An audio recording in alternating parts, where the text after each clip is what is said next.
Assalamualaikum warahmatullahi wabarakatuh, Sobat, selamat pagi ya. Spesial kali ini Linda sedang bersama dengan Dokter Indra. Iya, Mbak. Selamat pagi dokter. Selamat pagi, Mbak Linda.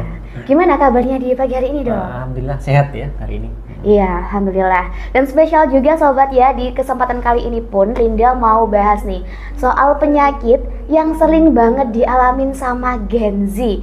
Ini penyakitnya memang menyerang para Gen Z dok ya. Penyakit asam lambung. Tapi bukan cuman karena faktor gaya hidup aja nih dok. Baru-baru ini katanya asam lambung itu juga bisa dipicu karena stres beban kerja. Nah itu benar nggak sih dok? Ya betul. Jadi memang akhir tahun ini banyak sekali Gen Z ya yang menderita asam lambung. Karena memang kerjaan kita semakin hari semakin banyak ya. Jadi Gen Z itu sampai malam-malam kerjanya gitu ya. Jadi kadang lupa makan. Nah itu adik-adik kita itu yang akhir-akhir ini juga sering sekali gitu. Jadi mudah sekali asam lambungnya bisa naik gitu Mbak. Iya, nah untuk gejalanya sendiri dok ya, apakah ada perbedaan gejala asam lambung yang diakibatkan karena dia itu stres sama gejala asam lambung yang itu diakibatkan karena mungkin faktor gaya hidup atau makanan gitu, ada nggak perbedaan? Sebenarnya gejalanya sama ya, jadi biasanya perih di ulu hati yang kiri gitu ya. Jadi terus yang kedua juga ada GERD namanya, gastroesophageal reflux disease. Jadi asam lambung itu akan naik ke kerongkongan kita. Jadi gitu. Jadi kalau sudah sphincter bawah esofagus itu agak melemah, jadi itu asam lambung akan naik. Jadi itu dipicu oleh stres. Ya, adik-adik kita yang Gen Z ini kalau sudah kerjanya berlebihan sampai lupa makan yang teratur. Nah, itu menyebabkan asam lambungnya sampai naik ke kerongkongan, itu namanya GERD. Ansietas biasanya juga gangguan cemas juga ada adik kita yang mungkin banyak yang agak stres ya gitu. Iya benar. Kerja juga sampai stres atau stres karena lainnya. Stres karena apa? Percintaan mungkin ya dok ya. Asmara. Iya. Itu biasanya ada adik kita keluhan pertamanya 36% kalau dari penelitian Gen Z itu 36% itu menderita asam lambung gitu. Jadi iya, karena juga kita lihat dok ya, kalau di sosial media itu kan juga banyak sekali Gen Z yang kerja sambil ada kopi gitu ya, kan. betul, Terus kopi ya. juga nggak cuman 1 cup aja, tapi lebih daripada lebih, itu. Itu kan juga bisa jadi pemicu ya dok ya. Betul sekali. Jadi asam lambung ini sensitif terhadap makanan-makanan yang mengandung kafein. Yang pertama, yang kedua makanan-makanan yang bersoda. Biasanya anak muda sekarang itu sukanya makan makanan yang bersoda, terus kafein tadi ya. Sehari bisa sampai 3 sampai 4 kali minum kopinya. Terus yang kedua, biasanya anak-anak suka yang asam lambung ini biasanya sensitif terhadap makanan yang pedas. Nah, adik biasanya suka yang seblak betul, kesukaannya Gen Z sekali itu ya. Itu yang banyak cabenya itu juga menimbulkan asam lambung yang tinggi gitu. Betul, dan juga Gen Z ini kan orangnya kalau katanya Lamongan ya dok ya, jarak. Nah betul. Kalau ini dibiarkan dok, dampak apa sih yang paling buruk yang akan terjadi sama penderita asam lambung yang dia juga dipicu karena stres tadi? Ya, lama-lama nanti lambungnya juga menjadi tukak lambung, jadi namanya gastritis kronis. Lama sekali, nanti pengobatannya juga akan lama. Nah, mumpung masih gastritis akut, masih bisa diobati dengan pengobatan seperti biasa tuh. Kalau bisa tetap makanannya harus tetap diatur pola makannya, biar nggak sampai jadi tukak lambung gastritis kronis dan bisa menyebabkan irritable bowel syndrome, jadi penyakit saluran nafas, penyakit saluran cerna di perut nanti gitu. Kalau udah kronis kayak gitu berarti susah sekali dok ya untuk butuh waktu berlama sekali untuk kalau udah tukak lambung itu diobati beberapa kali itu pun masih susah diobati. Makanya sampai ada ya kalau sudah gastritis kronis biasanya perlu dilakukan pemeriksaan endoskopi, itu dimasukkan kamera dimasukkan ke bawah, nanti dilihat yang lukanya sebelah mana.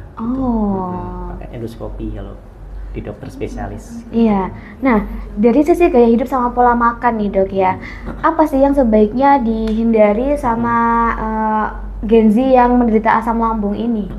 Jadi memang asam lambung itu kan namanya asam ya, jadi pH-nya asam. Jadi makanan-makanan yang mengandung asam jangan sampai asam ketemu asam, jadi nanti semakin nyeri kalau di lambungnya. Yang pertama, makanan-makanan nanti yang kami sampaikan makanan yang pedas ya, pedas itu juga merangsang asam lambung yang naik. Yang kedua masam, terlalu masam juga asam lambung juga bisa naik. Terus yang ketiga kafein yang tinggi. Jadi hati-hati teman-teman Gen Z juga kalau minum kopi juga tetap harus ada batasnya. Yang keempat bersoda, makanan bersoda, rokok juga tetap dikurangi atau dihindari gitu ya. Iya. Nah, untuk teman-teman yang mungkin ya Dok ya sekarang lagi menderita asam lambung juga, ada nggak sih kayak makanan yang terbaik, maksudnya anjuran makan makanan yang seperti apa sih yang harus mereka lakukan? Kalau memang sudah kena gastritis, makanannya jangan terlalu banyak. Jadi tetap makannya harus teratur dan tetap sedikit-sedikit makannya. Jangan langsung dimasukkan semua, nanti lambungnya nggak ngatasi untuk mencerna. Yang kedua, pola makannya harus teratur. Kalau misalnya sehari harus 3 kali. Kadang-kadang anak-anak itu lupa, udah main gadget, lupa sampai nggak makan gitu. Jadi itu yang menyebabkan asam lambung bisa tinggi. Terus yang ketiga, banyak makan sayur juga ya. Sayur juga penting, seperti sawi, kol itu juga baik untuk lambung. Terus buah juga baik untuk lambung, tapi yang masam, jangan terlalu masam untuk buahnya gitu. Nanti akan dijelaskan sama teman-teman gizi juga ya. Iya, nanti juga akan ada dokter ya penjelasannya dari gizi nanti seperti apa. Nah, ini kan asam lambung juga relate sama rinda nih Dok ya. Kadang kalau dari relate sama rinda kan. Nah, kalau asam lambung biasanya Dok ya telat makan itu juga sakit. Terus kalau waktu udah kambuh dikasih makan itu juga nggak bisa. Itu gimana Dok mengatasinya? Betul. Makannya memang harus diatur ya, jangan terlalu banyak. Jadi ada biasanya orang yang sudah sakit lambung itu dikasih makan juga tambah sakit. Nah itu perlu obat kalau orang-orang seperti itu. Makanya ada obat antasida. Antasida itu menetralkan asam lambung. Jadi kenapa antasida itu diminum sebelum makan? Nah 1 jam sebelum makan, karena dikunyah. Nah obatnya anak-anak biasanya kan tahu ya, obat kunyah gitu. Obat kunyah. Nah itu obatnya harus dikunyah dulu. Kenapa nggak langsung ditelan? Nah itu harus dikunyah untuk melindungi dinding lambung kita agar makanan bisa masuk dengan baik. Jadi antasida itu akan menetralkan asam yang di lambung, nanti akan dinetralkan oleh obat antasida ini gitu. Jadi biar ketika makan nanti nggak muntah, biar nggak mual gitu. Iya, berarti kalau kambuh harus minum obat dulu Dok ya sebelum nanti makan makanan yang berat mungkin gitu. Nah, untuk misalkan nih Dok ya, udah ngerasain gejala-gejala, kapan sih sebaiknya kita itu mulai memeriksakan diri gitu, biar nggak terlanjur udah akut baru periksa gitu. Kalau udah kronis ya.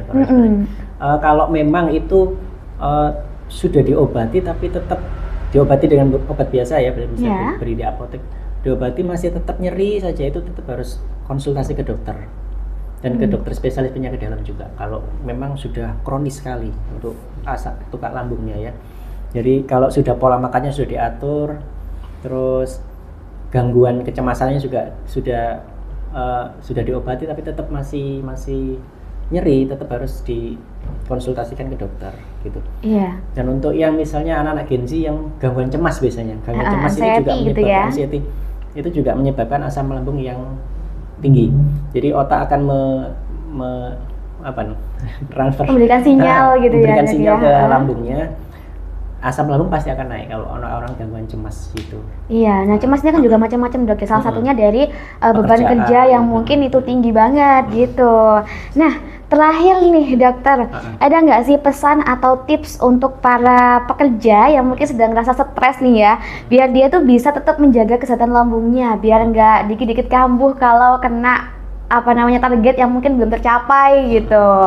Iya, tetap walaupun kita beban pekerjaan kita banyak, termasuk Mbak Linda, semua kita banyak pekerjaan ya ini, termasuk ekonomi juga kita. Jadi tetap harus menjaga pola makan kita, tetap harus makanan teratur ya, terus menghindari makanan-makanan yang merangsang asam lambung tadi. Terus yang ketiga, tidak terlalu stres, karena kalau sudah stres nanti mudah sekali terkena asam lambung ini. Dan yang kedua, yang terpenting beda ya dengan biasanya orang kalau sudah GERD, asam lambung sudah naik, itu gejalanya mirip dengan jantung. Nah, itu nyeri dadanya di sebelah kiri, kayak heartburn, rasanya itu seperti terbakar di dada. Tapi bedanya dengan jantung, kalau jantung biasanya menjalar ke tangan kiri gitu. Jadi kalau hampir mirip gejalanya dengan orangnya kalau dadanya sakit dikira penyakit jantung, padahal itu gastritis gitu. Nah, itu tadi sob ya, tips yang bisa kamu terapkan kalau kamu punya penyakit asam lambung. Jangan sampai dibiarin karena nanti akibatnya bisa fatal banget, Dok ya. Ya, kalau sudah kronis kan. Nah, itu. Terima kasih juga dokter kesempatan bincang-bincangnya di pagi hari ini ngobrolin soal asam lambung yang ini ternyata juga pemicunya dari stres pun Dari bisa. stres, Jadi ya. kamu jangan terlalu mikirin hal-hal yang bersifat duniawi ya, sob ya. Karena masih ada hari esok lagi yang kita pikirin gitu. Dan juga sampai jumpa, ketemu lagi barengan sama Rinda di talk show on the spot berikutnya. Sampai jumpa.